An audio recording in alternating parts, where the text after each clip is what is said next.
প্যারে হাজিরিন, আসলে স্বাভাবিকভাবেই একজন মুমিনের ক্ষেত্রে আল্লাহ রাব্বুল আলামিন ইরশাদ করেন যে ওয়ালানাবলুওয়ান্নাকুম বিশাইইম মিনাল খাউফ ওয়াল জু'i ওয়া নাকসিম মিনাল আমওয়ালি ওয়াল আনফুসি ওয়াস সামারাত ওয়া বাশশিরিস সাবিরিন, যে একজন মুমিন মাত্রই তিনি পরীক্ষার সম্মুখীন হবেন, সারা জীবন তাকে পরীক্ষা দিতে হবে। আমরা অনেক সময় বলি যে আল্লাহ রাব্বুল আলামিন শুধু আমাদের পরীক্ষা নিচ্ছেন। আপনি একটু ভালো করে লক্ষ্য করে দেখুন, আপনার সন্তানের বেলায় আপনি কি করেন? আপনার সন্তান আর আরেকজনের সন্তান দুজনে যদি একই অপরাধ করে, আপনার সন্তানের বেলায় আপনি কি পদক্ষেপ নেবেন, অন্যের সন্তানের বেলায় আপনি কি পদক্ষেপ নেবেন?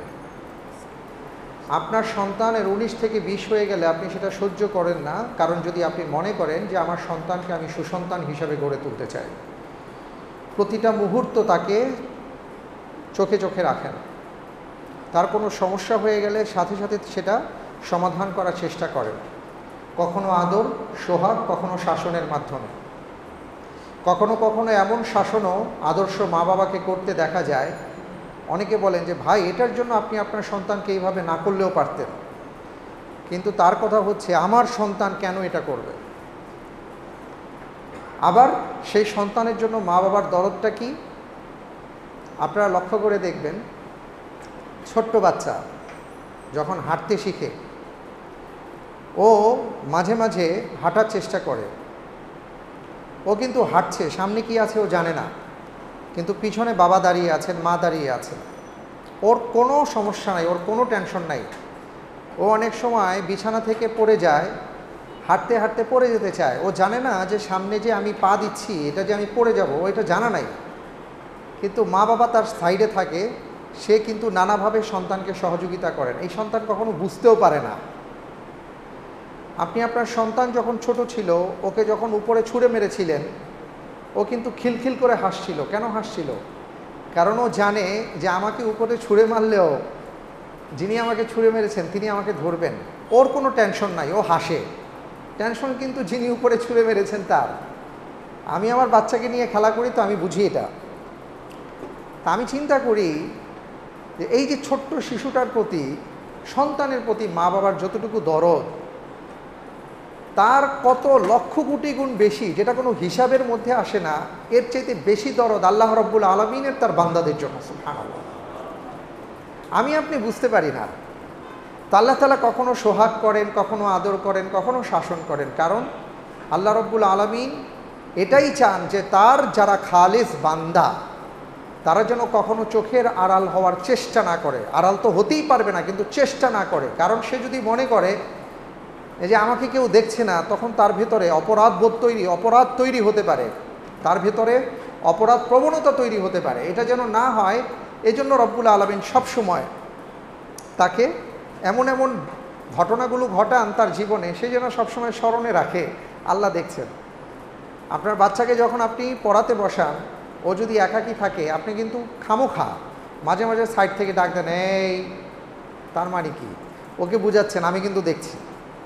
অর্থাৎ বাচ্চা যেন অ্যাটেনশন থাকে, বান্দা যেন অ্যাটেনশন থাকে। এই জন্য আল্লাহ রাব্বুল আলামিন সবসময় তার বান্দাকে কোনো না কোনো বিষয় দিয়ে তাকে একটা অবস্থার মধ্যে রাখেন। আর আল্লাহ রসুল সাল্লাল্লাহু আলাইহি সাল্লাম এই ক্ষেত্রে বলেন, আসাদ্দুল বালাই আলাল আম্বিয়া সুম্মাল আমসাল সুম্মাল আমসাল। পৃথিবীর মধ্যে সবচেয়ে বেশি পরীক্ষা, সবচেয়ে বেশি বিপদ কষ্টের জীবন যাপন করতে হয় আম্বিয়া আলাইহিমুস সালাতু ওয়াস সালামদের, নবী আম্বিয়া কেরাম। কারণ কি? তারা হলেন আল্লাহ রাব্বুল আলামিনের সবচেয়ে প্রিয় বান্দা। এরপরে তারা যাদেরকে অনুসরণ করেন তাদের, এরপরে তাদেরকে যারা অনুসরণ করেন তাদের। অর্থাৎ আল্লাহর যে যত প্রিয় হতে চাইবেন তার পরীক্ষা তত বেশি হবে। কখনো কখনো এটা পরীক্ষা হয়, কখনো কখনো আবার বালা মুসিবত আযাব হিসাবেও আসে। প্রিয় হাজিরিন, আমরা এখন এমন মুসিবত বলি, পরীক্ষা বলি, গজব বলি, আমরা এই অবস্থার মধ্যেই আছি। আপনি চিন্তা করতে পারেন, যেখানে আমাদের গোটা মসজিদ 11:30টার মধ্যে ভরে যায়। আমার মনে আছে গত বছর আমরা মাহে রমাদানের শেষ জুমাতে, আল্লাহু আকবার, কি কি পরিমাণ লোক হয়েছিল সেটা আমরা চিন্তাও করতে পারি না। তো যাই হোক, আমি যেটা বলতে চাচ্ছিলাম যে আজকে এমন একটা পরিস্থিতির সম্মুখীন আমরা হয়েছি, আমরা চাইলেও আসলে মসজিদে আসতে পারি না। মন কাঁদে। অনেক মুসল্লি ভাইরা কেঁদে দিয়েছেন আমাকে ফোন দিয়ে, মুরব্বী আমি বলেছি আপনাদের আসার দরকার নাই, যেহেতু বাসা থেকে বের হচ্ছেন না, মেহেরবানি করে আসবেন না, আল্লাহর পক্ষ থেকে সুযোগ দেওয়া হয়েছে। কিন্তু এটাই হলো ঈমান, এই যে মনের আকুতি কষ্ট, এটাই হলো ঈমান। তো যাই হোক, এরপরেও আমরা অনেকে আসতে পেরেছি, আল্লাহ তাআলা সুস্থ রেখেছেন। আল্লাহর কাছে দোয়া করি আল্লাহ রাব্বুল আলামিন যেন আমাদেরকে সুস্থ রাখেন, আমরা সবাই বলি আল্লাহুম্মা আমিন। পাশাপাশি যারা করোনায় আক্রান্ত হয়ে মৃত্যুবরণ করেছেন তাদের প্রতি সমবেদনা জানাই। যারা ঈমান নিয়ে চলে গেছেন আল্লাহ তাআলা যেন তাদেরকে শহীদের মর্যাদা প্রদান করেন, আল্লাহুম্মা আমিন। যারা অসুস্থ আছেন রব্বুল আলামিন তাদেরকে পূর্ণ সুস্থতা প্রদান করেন, তাড়াতাড়ি তারা সুস্থ হয়ে যান। আর যারা ভালো আছেন আল্লাহ তাআলা যেন তাদেরকে ভালো রাখেন, আল্লাহুম্মা আমিন। প্যারে হাজিরিন, আমরা এত কষ্টের মাঝেও যেই সুখের কিছুটা ছোঁয়া স্পর্শ পেয়েছিলাম, ভাঙা ঘরে চাঁদের আলো চাঁদের হাসি বলে একটা কথা আছে। তা আমাদের এত কষ্টের মাঝেও আমাদের মুখে যে হাসি ফুটিয়েছিল, যে ইবাদত, সেটা ছিল রমাদান। সে রমাদানের বিদায়বেলা, বিদায় সুর বেজে উঠেছে। আমরা জানি রমাদান আমাদের কাছ থেকে বিদায় নিচ্ছে। আজকে 28 রমাদান, কালকে হয়তো একদিন আছে অথবা 2 দিন আছে, এরপরে আবার 1 বছরের প্রতীক্ষা। আমি গত সপ্তাহে আপনাদেরকে একটা কথা বলেছিলাম ইবনুল জাওজি রাহিমাহুল্লাহ, যে উনি বলেছেন যে আল্লাহর কসম করে বলি, কোনো কবরবাসীকে যদি আল্লাহ তাআলা বলতেন তোমাকে আবার একটা সুযোগ দিব, তুমি কি চাও বলো, সে কবরবাসী বলবে যে আমাকে রমজানের একটা দিন একটা রাত আল্লাহ আপনি আমাকে দান করেন। এতটা মূল্যবান। তো সেই রমজান আমাদের কাছ থেকে বিদায় নিয়ে চলে যাচ্ছে। এই রমাদান আমাদের কাছে আসছিল একজন সম্মানিত মেহমান হয়ে। সেই সম্মানিত মেহমান আমাদের প্রত্যেকের কাছে অবস্থান করছেন। এই মেহমানের বিদায় বেলা চলে এসছে, আমরা তাকে বিদায় জানাবো আগামীকাল অথবা পরশুদিন। প্রশ্ন হলো, এই মেহমান আপনার জন্য অনেক কিছু নিয়ে এসছে কিছু শর্ত সাপেক্ষে। সেই শর্তগুলো যদি আমরা পূরণ করতে পারি তাহলে এই মেহমান আমাদের জন্য সেই উপহারগুলো রেখে যাবেন। আর সেই শর্তগুলো যদি পূরণ করতে না পারি তাহলে তিনি আমাদের কাছে রেখে যেতে পারবেন না। এখন আমরা এই মেহমানকে যথাযথ মূল্যায়ন করতে পেরেছি কিনা, তাকে সম্মান দিতে পেরেছি কিনা, যে সম্মানের কারণে মর্যাদার কারণে সেই মেহমান তার উপহার পুরস্কারগুলো আমাদের মাঝে রেখে যাবেন। সময় এসেছে এই ব্যাপারগুলো এখন হিসেব করার। কেন বলি, আপনি যদি নিজেকে চিন্তা করেন, নিজেকে নিয়ে চিন্তা করেন, আমি যদি আমাকে প্রশ্ন করি তাহলে দেখব যে আসলে যেইভাবে হক আদায় করার দরকার ছিল রমজানকে কেন্দ্র করে আমরা সেটা পারি নাই, কিছুই পারি নাই। বলেছিলাম রমজানের শুরুতে লকডাউন, বাসায় আছি প্রচুর সময়, কিন্তু তারপরেও হেলাফেলায় আমরা সময়টাকে কাটিয়ে দিয়েছি। রমজান চলে যাচ্ছে, এখন কি করণীয়? করণীয় যেটা সেটা হলো, আপনারা দেখবেন অনেক সন্তান আছে যারা মা বাবার সাথে বেয়াদবি করে। এমন হয় অনেকে, ছোটোবেলা বুঝতে পারে না, বড় হয়েও বুঝতে পারে না, একটা পর্যায়ে গিয়ে যখন বুঝতে পারে বাবা মা তারা কিন্তু অপেক্ষায় থাকেন যদি আমার সন্তান বুঝতো, যদি সে ফিরে আসতো। তো একটা পর্যায়ে সন্তান যখন বুঝতে পারে, সে এসে করে কি, মা বাবার পা জড়িয়ে ধরে, হাউমাউ করে কান্নাকাটি করে, বলে যে বাবা মা বিগত 30 বছর বুঝি নাই, 25 বছর বুঝি নাই, 40 বছর বুঝি নাই, এখন বুঝতে পারছি, আপনি মাফ করে দেন আল্লাহর হস্তে। পৃথিবীর এমন কোনো মা বাবা এতটা পাষণ্ড হতে পারেন না যে সন্তান যখন ওই মা বাবার পা জড়িয়ে ধরে মা বাবা তাকে ক্ষমা না করে পারেন না। ভাই, পৃথিবীর সমস্ত মা বাবা, সমস্ত মাখলুকাতকে যাকে মাতৃত্ব আর পিতৃত্বের ভালোবাসা দেওয়া হয়েছে, সব ভালোবাসা একত্রিত করলেও আল্লাহ রাব্বুল আলামিন তার বান্দাদেরকে যতটুকু ভালোবাসেন সেই তুলনায় কিছুই না। যদি মনে করেন একটা সমুদ্রের মাঝে একটা সূচ দিয়ে আপনি সেখান থেকে পানি উঠিয়েছেন, তাহলে সমুদ্রের পানি থেকে কতটুকু পানি কমবে বলুন? হিসাবে আসে। আল্লাহ রাব্বুল আলামিনের ভালোবাসা তার বান্দাদের প্রতি হচ্ছে সমুদ্রের মতো, আর আমাদেরকে যতটুকু ভালোবাসা দেওয়া হয়েছে সেটা হলো সূচের অগ্রভাগে ওই এক ফোঁটা কিঞ্চিত পরিমাণ পানির মতো। সুবহানাল্লাহ। তো সেই ভালোবাসাই যদি আমরা আমাদের সন্তানদেরকে, বা কেউ যখন আমাদেরকে ক্ষমা চান, ক্ষমা প্রার্থনা করেন আমাদের কাছে, আমরা যদি তাদেরকে ক্ষমা করে দিতে পারি, তাহলে রব্বুল আলামিনের বেলায় কি হবে? আল্লাহ তাআলা বলেছেন যে আমি আমার বান্দাদেরকে এমনভাবে ক্ষমা করি যে ওর বিগত 60 বছর ও যা অপরাধ করেছে ওর কোনো অপরাধই ছিল না, ওর জায়গাটা পুরো ব্ল্যাঙ্ক করে দিয়ে আমি খালি রাখি না, একটা পর্যায়ে ওটা আমি সওয়াব দিয়ে ভরপুর করে দিই। সুবহানাল্লাহ। তো এখন রমজান চলে যাচ্ছে, আমরা 27-28 দিন কাটিয়েছি, রমজানকে মূল্যায়ন করতে পারি নাই। এখন কি করব? এখনও সময় আছে। এই 1-2টা দিন যদি আপনি মেহমানকে যথাযথভাবে সম্মান দিতে পারেন, কদর করতে পারেন, সত্যিকার অর্থে আপনি আপনার প্রতিটা মুহূর্ত এখন রমজানকে কেন্দ্র করে আপনি ব্যয় করতে পারেন, রমজান খুশি হয়ে যাবে, সে আল্লাহর কাছে আপনার পক্ষে সুপারিশ করবে। সে যা কিছু আপনার জন্য নিয়ে এসেছিল ইনশাআল্লাহ তাআলা সব কিছু আপনাকে দিয়ে তারপরে সে আপনার কাছ থেকে বিদায় নিয়ে চলে যাবে। তো আমরা এই জন্য বলবো ভাই, কথা আছে, শেষ ভালো যার সব ভালো তার। আল্লাহর রাসূল বলেছেন ইন্নামাল আমালু বিল খাওয়াতিম। তুমি আগে যা কিছু করেছো, কেন যা কিছু করেছো বুঝতে পারো নাই, শেষটা যদি ভালো করতে পারো তাহলে ইনশাআল্লাহ তাআলা আশা করা যায় তোমার সবগুলো ভালো হবে। ওই একটু আগে যে কথাটা বললাম যে সারা জীবন নাফরমানি করেছে, কিন্তু তওবার মতন তওবা করার ফলে আল্লাহ তাআলা কি করেছেন, তার পুরো নাফরমানিটাকে সওয়াবে ভরপুর করে দিয়েছেন। তো এই জন্য এই সম্মানিত মেহমানের বিদায়টা যেন সম্মানের হয়। আমরা যা কিছু করেছি এই বাকি 2টা দিন 3টা দিন আমাদের হাতে যা গনিমত আর নিয়ামত আছে এটা যেন পরিপূর্ণভাবে আমরা কাজে লাগাতে পারি। আল্লাহ তাআলা সবাইকে সেই তৌফিক দান করুন, আল্লাহুম্মা আমিন। পেয়ারে হাজিরিন, এই যে হাতে 2-3টা দিন সময় আছে, আমরা কি বিশেষ কোনো আমল করতে পারি কিনা এই ব্যাপারে আমি 7টা পয়েন্টে আপনাদের সামনে কিছু কথা বলবো। এর মধ্যে 1 নাম্বার হচ্ছে কদরকে তালাশ করেন। কদর কিন্তু হারিয়ে যায়নি। কেউ যদি মনে করেন 27 রজনীতে কদর হয়ে গেছে, এটা ভুল। 27 রজনীতে কদর হওয়ার সম্ভাবনা ছিল, হতেও পারে নাও হতে পারে, আপনি আমি জানি না।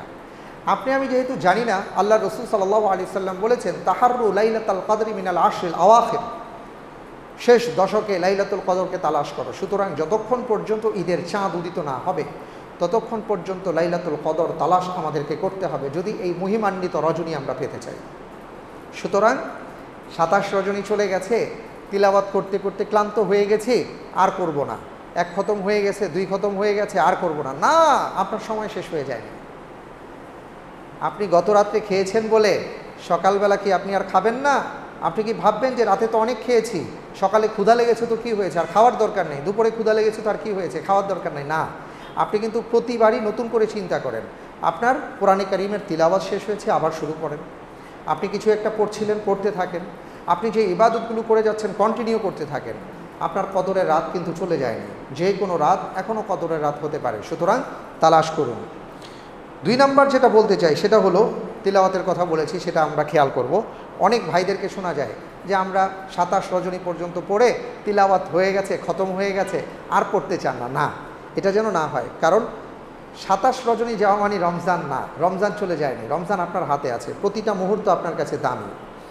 এরপরে যেটা বলবো সেটা হলো, অনেকে আমরা 27 তারিখের পরে কেমন একটা ঈদ ভাব চলে আসে, আমরা একটু বিশ্রামে চলে যাই, আগের মতন সেই ইবাদত বন্দিগি করতে চাই না। এটা উচিত না। আপনার প্রতিটা মুহূর্ত আপনি কাজে লাগান। এখনও বিশ্রাম নেওয়ার সময় হয়নি, বিশ্রাম পাবেন ইনশাআল্লাহ তাআলা। আপনি এইভাবে এখন যেহেতু প্রতিটা রাত আপনি জেগে থাকেন, আপনার সামনে আর প্রতিটা রাত, পুরো রাত আপনাকে জাগতে হবে না, বিশ্রাম পাবেন। সুতরাং চাঁদ রাত পর্যন্ত আপনি জেগে থাকুন, ইবাদত বন্দিগিতে সময় কাজে লাগান। আল্লাহ তৌফিক দান করুন, আমিন। দেখুন, লকডাউন চলছে, সব বন্ধ, তারপরেও কিন্তু মার্কেট যতটুকু খোলা হয়েছে, মার্কেটে মানুষ নাকি ঢুকতে পারছে না। চিন্তা করতে পারেন আমরা কেমন জাতি, মৃত্যুর ভয় ছাপিয়ে আমাদের ঈদের আনন্দ কিভাবে জেঁকে বসেছে। অনেকে আছে যে সারা মাস রোজা রাখি নাই, তাতে কি হয়েছে, তাই বলে কি ঈদ করব না, কাপড় কিনতে চলে গেছে। ভাই, আমাদের জন্য আহারে আফসোসের ব্যাপার, আমাদের হাতে এখন সময় নেই। আমরা তো অবশ্যই কেনাকাটা করব, সেই কেনাকাটাটা হবে জান্নাতে। আর এইভাবে এখন লকডাউনের সময় মার্কেটে টার্গেটে হাবিজাবি জায়গায় যায় এখন সময় নষ্ট করার কোনো মানি নেই। সময়টাকে কাজে লাগান, ইবাদতে বন্দিগিতে সময়টাকে কাজে লাগান। আল্লাহ তৌফিক দান করুন, আমিন। এরপরে যেটা গুরুত্বপূর্ণ আরেকটা কথা বলবো, অনেকে আমরা আলহামদুলিল্লাহ জাকাত দিয়েছি রমজানকে কেন্দ্র করে, অনেকে রমজানের সাথে হিসাব মিলিয়ে আপনারা জাকাত দিয়ে থাকেন, আলহামদুলিল্লাহ এটা খুবই ভালো। জাকাতের ব্যাপারটা আপনারা খুব ভালো করে জানেন যে কারো কাছে যদি 87.45 গ্রাম স্বর্ণ অথবা 612.15 গ্রাম রূপা থাকে এবং সেটা যদি 1 বছর থাকে, অথবা অর্থ থাকে, অর্থ সোনা রূপা মিলিয়ে থাকে বা পণ্য থাকে, সব মিলিয়ে আপনি হিসাব করে 1 বছর অতিরিক্ত হলে আপনার উপর শতকরা 2.5 টাকা জাকাত দিতে হবে। তো যারা জাকাত আদায় করতে চেয়েছেন রমজানে আলহামদুলিল্লাহ দিয়েছেন, ইচ্ছে করলে আপনি অগ্রিম জাকাতও দিতে পারেন, সমস্যা নেই, আপনি দিয়ে দেন। এবং প্রসঙ্গত একটা কথা বলি, আপনারা জানেন আলহামদুলিল্লাহ মসজিদুত তাকওয়া সোসাইটির অনেকগুলো কার্যক্রম আছে, আমাদের অনেকগুলো প্রকল্প আছে, সেই প্রকল্পগুলোর মধ্যেও কিন্তু আপনাদের দেয়া সহযোগিতার অর্থ সেই ক্ষেত্রে খরচ করা হয়। যেমন যদি বলি যে কিছুদিন আগেও আলহামদুলিল্লাহ নিরন্ন মানুষের জন্য ত্রাণ বিতরণ করা হয়েছিল আপনাদের দেওয়া অর্থ থেকে, জাকাতের অর্থ থেকে। তারপরে ঈদ পরবর্তী অসংখ্য মানুষ কিন্তু খাবারহীন হয়ে যাবেন, তো আমরা চিন্তা করছি তাদেরকে নিয়ে আরও কিছু আমাদের প্রজেক্ট আছে, আমরা তাদেরকে নিয়ে কিছু কাজ করতে চাই। তারপরে মাদ্রাসার এতিম ছাত্রদের কিছু বিষয় আছে, অর্থাৎ আমাদের বেশ কিছু প্রকল্প আছে। আপনারা চাইলে এই প্রকল্পেও আপনাদের জাকাতের ফান্ড থেকে আপনারা অর্থ দিতে পারেন ইনশাআল্লাহ তাআলা। আমাদের যারা যে সকল ভাইরা দায়িত্বশীল আছে তাদের হাতে রসিদের মাধ্যমে আপনারা টাকাটা দিতে পারেন। এরপরে যে ব্যাপারটি বলবো সেটা হলো সাদাকাতুল ফিতর। সাদাকাতুল ফিতরের ব্যাপারটা বলি, সেটা হলো আল্লাহ রসুল সাল্লাল্লাহু আলাইহি ওয়াসাল্লাম, ইসলাম কি চমৎকার একটা জীবন বিধান দেখুন, যে ঈদের দিন আমাদের আনন্দের দিন, আমরা সবাই কম বেশি ভালো মন্দ খাবো। এখন প্রত্যেকের জন্যই তো ঈদ আসছে, প্রত্যেকের জন্য ঈদ আসছে। এখন একটা মানুষ যদি তার বাড়িতে খাবার না থাকে, সে বাধ্য হবে অন্যের কাছে গিয়ে বলতে যে ভাই বাসায় খাবার নাই, অথবা বলবে না। ইসলাম বলে না, এটা হবে না। এমন একটা পদ্ধতি আমাদেরকে বাতলে দেওয়া হয়েছে, এমন একটা বিধান দেওয়া হয়েছে যে বিধানের মাধ্যমে আমরা দুটা উপকার হাসিল করতে পারি। একটা হলো আমাদের লাভ, সেটা কি? সেটা হচ্ছে রোজা রাখার ফলে আমাদের অনাকাঙ্ক্ষিত অযাচিত যদি কোনো ভুল হয়ে যায়, আমরা যদি সাদাকাতুল ফিতর আদায় করি, আশা করা যায় আল্লাহ তাআলা এর মাধ্যমে আমাদের সেই ভুলগুলোকে মাফ করে দিবেন।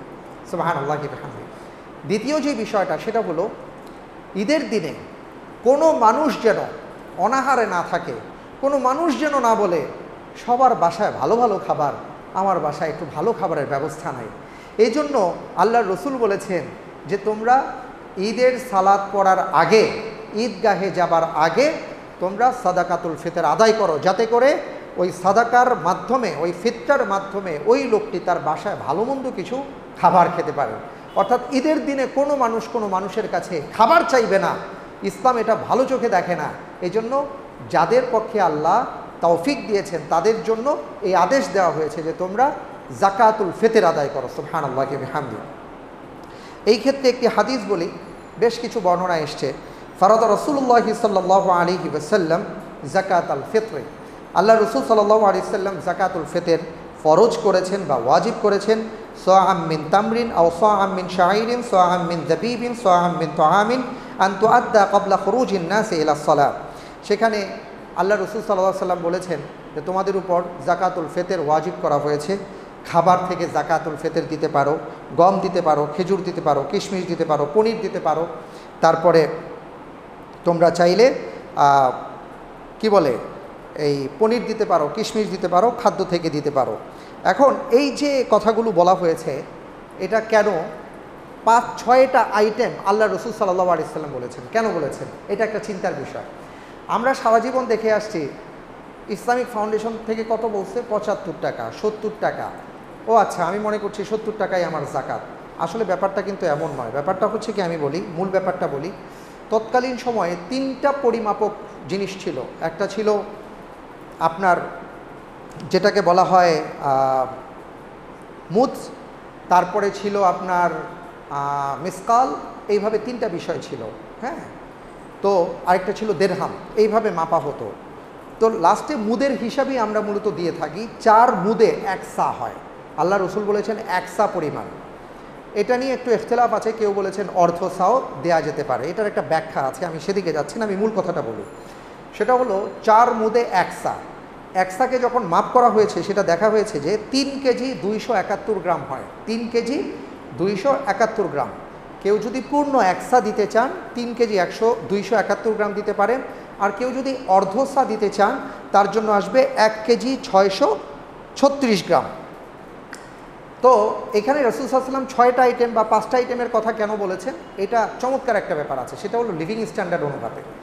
কারণ হলো জাকাতুল ফিতর চাইলে যে কেউ দিতে পারেন, অর্থাৎ যার বাড়িতে 3 দিনের খাবার আছে তিনিও ফিতরা দিতে পারেন। একজন রিক্সা চালক ভাই তিনি চাইলে জাকাত দিতে পারেন, ফিতরা দিতে পারেন, আর কি জাকাতুল ফিতর দিতে পারেন। একজন দিনমজুর ভাই তিনিও চাইলে সাদাকাতুল ফিতর দিতে পারেন।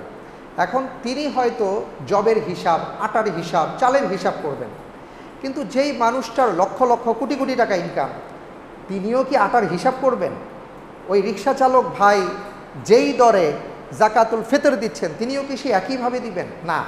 এই জন্য রাসূল সাল্লাল্লাহু আলাইহি সাল্লাম নানা ধরনের খাদ্যের কথা বলেছেন লিভিং স্ট্যান্ডার্ড অনুপাতে। আপনি চাইলে পনিরের দামে দিতে পারেন, উন্নত মানের খেজুরের দামে দিতে পারেন, আপনি জবের দামে, আপনি কিশমিশের দামে দিতে পারেন, আপনার যেটা ভালো মনে হয়, বা আপনি যেটা খাদ্য খাচ্ছেন সেই হিসাবে আপনি দিতে পারেন। সেই হিসেব করে অবশ্যই আমরা জাকাতুল ফিতর ঈদের সালাতে যাবার আগে আমরা এটা আদায় করব। কারণ ঈদের সালাতে যাবার পরে যদি কেউ এই ফিতরাটা দেয় তাহলে আল্লাহর রাসূল বলেছেন ফাহুয়া মিনাস সাদাকাত, এটা সাধারণ সদকার অন্তর্ভুক্ত হবে। সুতরাং আমরা যাওয়ার আগে কেন দিব? যাতে করে আমার এই টাকাটা বা আমার এই খাদ্যটা ওনার বাড়িতে ঈদের দিন রান্না হয়। খাদ্য দেওয়াটা অতি উত্তম, কেউ যদি অর্থ দেন সেটাও দেওয়া যেতে পারে। আমরা 28 তারিখে বা 29 রোজায় এটা যদি বাইরে পৌঁছানো দরকার হয় বা প্যাকেজ করে দিতে হয়, একজনকেই দিতে হবে ব্যাপারটা এমন না। আপনার যদি 8,000 টাকা 10,000 টাকা মনে করেন ফিতরা আসে, আপনি এটাকে 10টা প্যাকেট করে ফেলতে পারেন, 8টা প্যাকেট করে ফেলতে পারেন। সেখানে হয়তো পোলার চাল থাকলো, গোশত থাকলো, শ্যামাই থাকলো, চিনি থাকলো, ইত্যাদি ইত্যাদি থাকলো, একটা প্যাকেজ করে আপনি 8-10 জনকে দিতে পারেন। আপনি খোঁজ নেন কাদের অবস্থা খারাপ, ঠিক আছে? এইভাবে আপনি ফিতরাটা আদায় করতে পারেন। তো আমরা এইভাবে জাকাতুল ফিতর আদায় করব। আল্লাহ তাআলা আমাদেরকে সেই তৌফিক দান করুন, আল্লাহুম্মা আমিন। প্যারে হাজিরিন, এরপরে আমি যে বিষয়ে আপনাদের দৃষ্টি আকর্ষণ করতে চাই সেটা হলো ঈদের সালাতের ব্যাপারে। যে আমাদের গুরুত্বপূর্ণ একটা ইবাদত আছে সেটা হলো ঈদের নামাজ নিয়ে। আলহামদুলিল্লাহ আমরা জানি 4টা মাযহাবের মধ্যে 3টা মাযহাবে ঈদের নামাজ আদায় করা 3টা মাযহাবে ফরজ। শুধু আমাদের মাযহাব ইমাম আবু হানিফা আলাইহির রাহমার মতে এটা হচ্ছে ওয়াজিব। ইচ্ছাকৃতভাবে তরক করলে অবশ্যই সে গুনাহগার হবে। তো ঈদের সালাত বছরে 2 বার আমরা পড়ে থাকি এবং 2 রাকাত সালাত আদায় করতে হয়। 2 রাকাত সালাত আদায় করে তারপরে একটা খুতবা দিতে হয়, সেই খুতবাটা সুন্নাহ। তো মূল বিষয়টা হলো ঈদের সালাত নিয়ে যেই কথাটা বলতে চাই সেটা হলো অনেকেই একটা প্রশ্ন করেছেন আমাকে, অনেক ভাই, এবং এই প্রশ্নটা এখন ঘুরপাক খাচ্ছে যে আমরা কি আমাদের বাসা বাড়িতে ঈদের সালাত পড়তে পারবো? ব্যাপারটা হয়েছে কি, ইসলামের ব্যাপারটা যদি বলি, আপনি উপর থেকে যদি পানি ছাড়েন, সেই পানিটা যখন নামে আপনি যদি রাস্তা আটকে দেন, পানিটা আস্তে করে সাইড দিয়ে গিয়ে গড়িয়ে নেমে যাবে, অর্থাৎ সে তার রাস্তাটা বের করে নেবে। তো ইসলামী জীবন বিধান এত চমৎকার একটা জীবন বিধান, সেও আমাদের কখনো জীবনটাকে ব্লক করে দেয় না। এই লকডাউনের সময় যদি এমন অবস্থা হয় কারো যে আমরা বাসা থেকে বের হইনি, আমি কোনো মার্কেটে যাইনি, কোথাও যাইনি, এবং আমি যদি মনে করি মসজিদে আসলে আমার শারীরিক যে প্রতিরক্ষার ব্যাপারটা আছে, স্বাস্থ্য সুরক্ষার ব্যাপারটা আছে, এটা ব্যাহত হতে পারে বা আমি মারাত্মক কোনো অসুস্থ হয়ে যেতে পারি, এটা যদি কেউ এই পরিস্থিতিতে মনে করেন, তাহলে অভিজ্ঞ ইসলামিক স্কলারদের মতে সৌদি আরবের সর্বোচ্চ ওলামা পরিষদ থেকে এই ফতোয়াটা আমরা পেয়েছি যে আপনারা চাইলে ঈদের সালাত বাসা বাড়িতে যারা আছেন তাদেরকে নিয়ে একসাথে আদায় করতে পারেন। এটা হযরতে আনাস বিন মালিক রাদিয়াল্লাহু তাআলা আনহু, তিনি একবার ঈদের জামাত পাননি, তিনি বাসায় গিয়ে ঈদের সালাত ওনার বাসা বাড়ির লোকজনকে নিয়ে আদায় করেছিলেন, কিন্তু তিনি খুতবা দেননি। এটা এই জন্য বললাম যে যদি আপনার কোনো উপায় না থাকে, আপনি মসজিদে আসতে পারছেন না, তাহলে এই সুযোগটা ইসলাম আপনাকে দিয়েছে। এই পরিস্থিতিতে, এই করোনা পরিস্থিতিতে আপনি বাসায় আদায় করতে পারেন, কিন্তু এটা সবাইকে নিয়ে আদায় করবেন। আর যদি আলহামদুলিল্লাহ মসজিদে আসতে পারেন তাহলে কোনো কথা নেই, কারণ এবার সরকার থেকে আমরা জানি যে নির্দেশনা রয়েছে বাইরে কোনো ব্যবস্থা করা যাবে না, মসজিদগুলোতেই ব্যবস্থা করতে হবে এবং বাইরে কোনো ব্যবস্থা থাকবে না। এবং আমরা একাধিক জামাত করব যাতে করে কারো জামাত মিসও না হয় আবার সেই সাথে সবাই যেন সুন্দরভাবে আদায় করতে পারেন এবং শারীরিক দূরত্ব বজায় রেখে আদায় করতে পারেন। তো ইনশাআল্লাহ তাআলা এই প্রসঙ্গে আমাদের সেক্রেটারি সাহেব আছেন, তিনি আমার আলোচনার পরে কিছু কথা বলবেন, আমরা তখন শুনবো ইনশাআল্লাহ তাআলা। এরপরে আমি যেটা বলতে চাই, যে সবশেষে যেই কথাটা বলতে চাই সেটা হলো, যখন ঈদের চাঁদ উদিত হবে, যখন ঈদের চাঁদ উদিত হবে তখন আমাদের করণীয় কী? তখন কি আমরা একেবারে বাহ একটা মাস খুব কষ্টে ছিলাম, এখন বাস কষ্ট শেষ, ঈদের চাঁদ উদিত হয়েছে, রমজান শেষ, এখন আমরা যা খুশি তাই করব? আমাদের কি কিছু করণীয় আছে?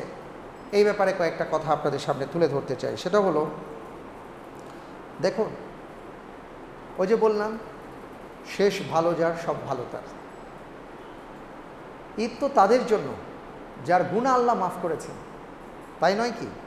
হাদিসের মধ্যে আসছে না, লিস-সাইমি ফারহাতান ইনদা ফিতরি ওয়া ইনদা লিকাই রাব্বি। একজন রোজাদারের জন্য দুইটা আনন্দ, সে যখন ইফতার করে আর সে যখন আল্লাহর সাথে সাক্ষাৎ করবে। এখানে বলা হয়েছে একজন রোজাদারের জন্য দুটি আনন্দ। রোজাদার কে? হাদিসের মধ্যে আসছে, তুমি ঝগড়াঝাটি করবা, তুমি যা খুশি তাই করবা, আল্লাহর কাছে উপোস হিসাবে উঠবা, তুমি রোজাদার নও। মাল্লাম ইয়াদা কাওলা যুর ওয়াল আমালা বিহি ফালাইসা লিল্লাহি হাজা আই ইয়াদা তাআমাহু ওয়া শারাবা।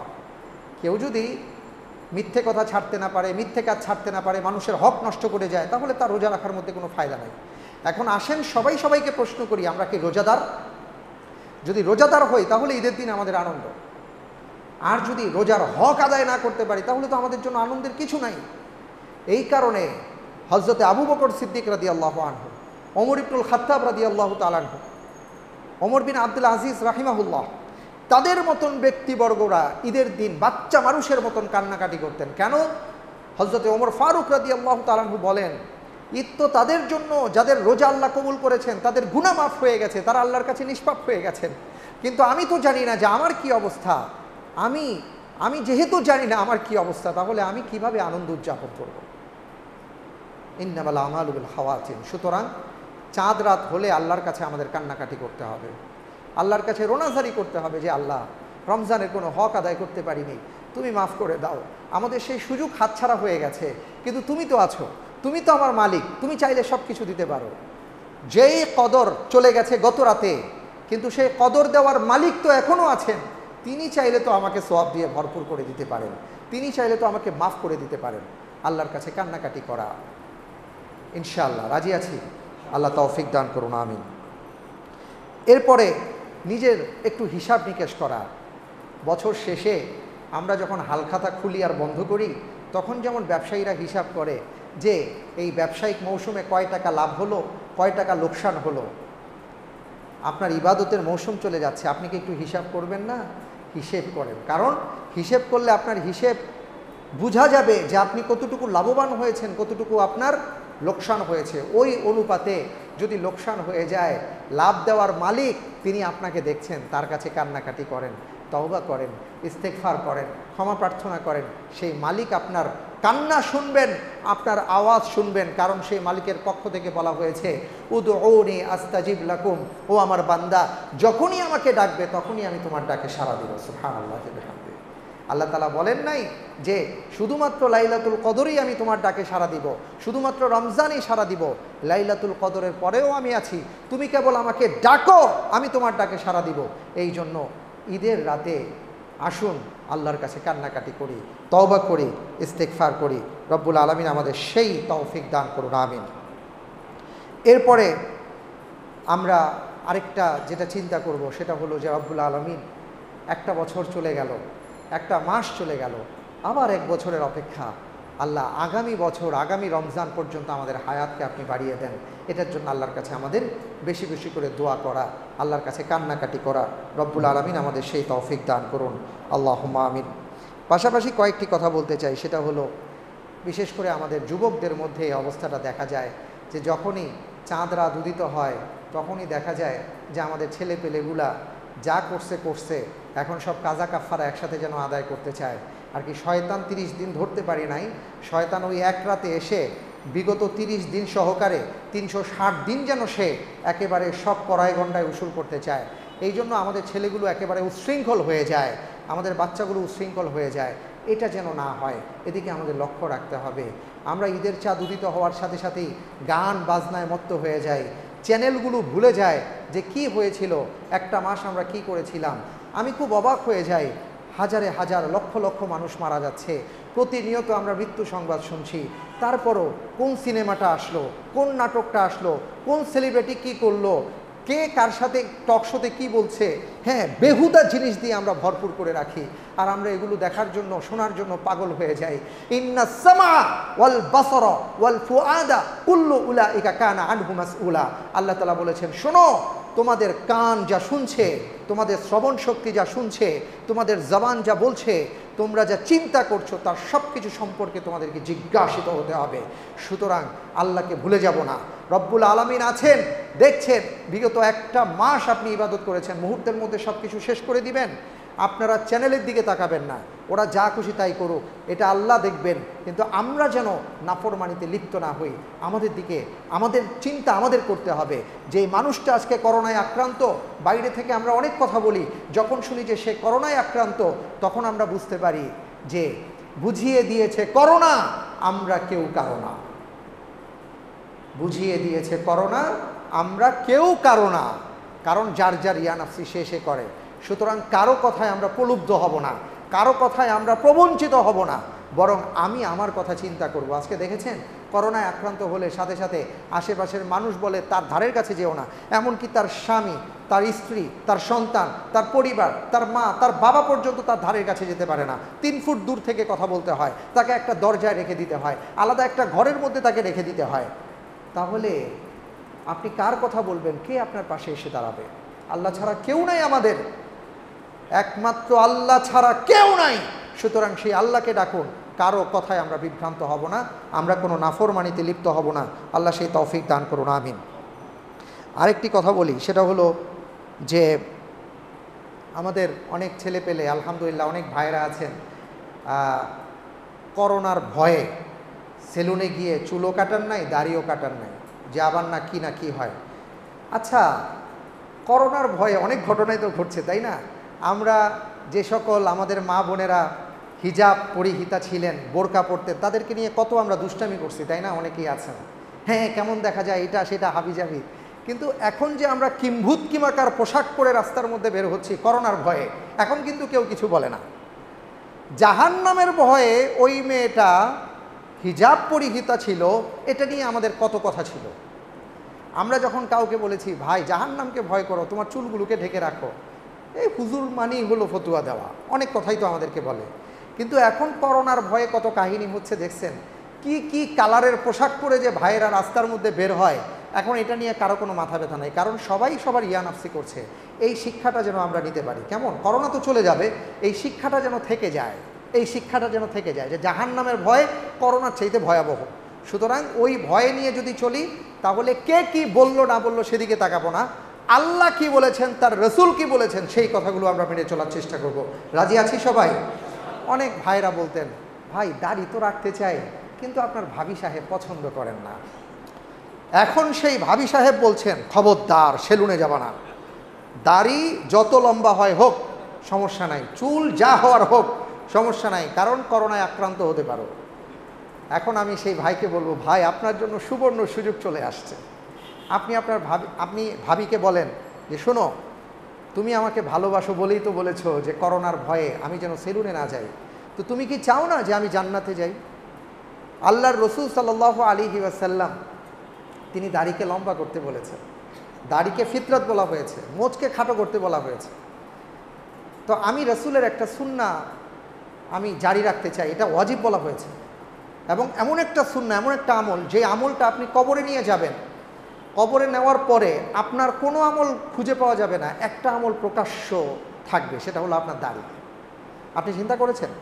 কবরে যাওয়ার পরে কিন্তু আপনাকে প্রশ্ন করবে, সেই প্রশ্নের জবাব দিবেন, কিন্তু আপনি আসলে ইসলামের উপর আছেন কি না, একটা আমল কিন্তু সেটা প্রকাশিত হবে, সেটা হলো আপনার দাড়ি।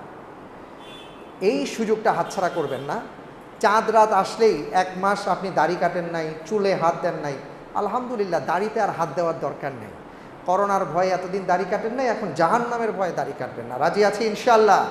ইনশাল্লাহ। আমার অনেক ভাইয়েরা মিটি হাসছেন, আমি দোয়া করি আমার ভাইদের জন্য, ইনশাআল্লাহ তাআলা আল্লাহ রাব্বুল আলামিন তাদের দাড়ির মধ্যে বরকত দান করুন। আমরা সবাই বলি আমিন, আল্লাহুম্মা আমিন, আল্লাহুম্মা আমিন। এবং এইভাবে আমরা অনেক নাফরমানি থেকে কিন্তু এখন বাঁচতে পারবো। যখন আমি আমার নিজেকে জিজ্ঞেস করব যে আমি তো করোনার ভয়ে এই কাজগুলো করি নাই, তাহলে আল্লাহর ভয়ে আমি কিভাবে এই কাজগুলো করি? হ্যাঁ, আল্লাহ তো আছেন, করোনা চলে গেছে, আল্লাহ আছেন, আল্লাহ দেখতে পাচ্ছেন, সুতরাং আমি আর এই অপরাধে জড়াবো না।